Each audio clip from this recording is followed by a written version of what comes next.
What if I told you ancient Rome had a serial killer who worked for the government, and instead of being punished, she was rewarded?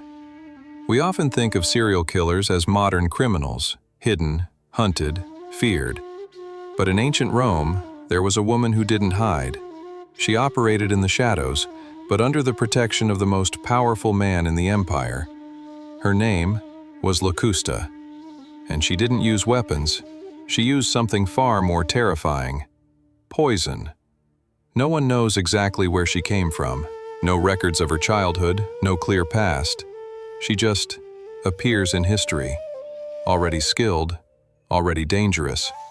Locusta became known for one thing: creating poisons so precise they could mimic illness. Slow, undetectable, silent. Her reputation spread quietly until it reached the palace. And that's when everything changed. The Emperor Nero needed problems removed, rivals, enemies, anyone standing in his way. But in Rome, killing openly was risky, so he turned to someone who could make death look natural. He turned to Locusta. One of her most infamous tasks was preparing a poison for a royal victim.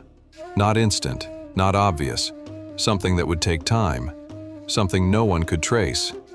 The plan worked perfectly. No suspicion, no resistance, just a quiet death in one of the most powerful families in Rome.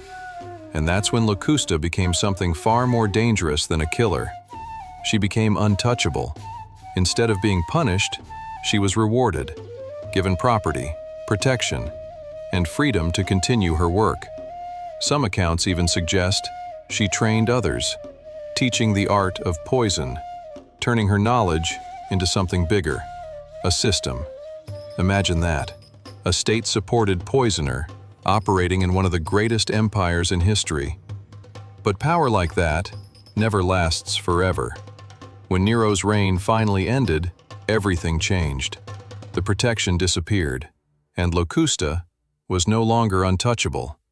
Her fate? Brutal. Public. A complete reversal of everything she once had. But here's the chilling part. How many deaths were truly hers? How many people never knew what killed them?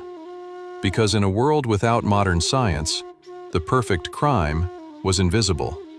No fingerprints, no evidence, no trace, just a quiet sip, and the end. If you want more real stories where history feels darker than fiction, stay here. Because the past hides things we're only starting to understand.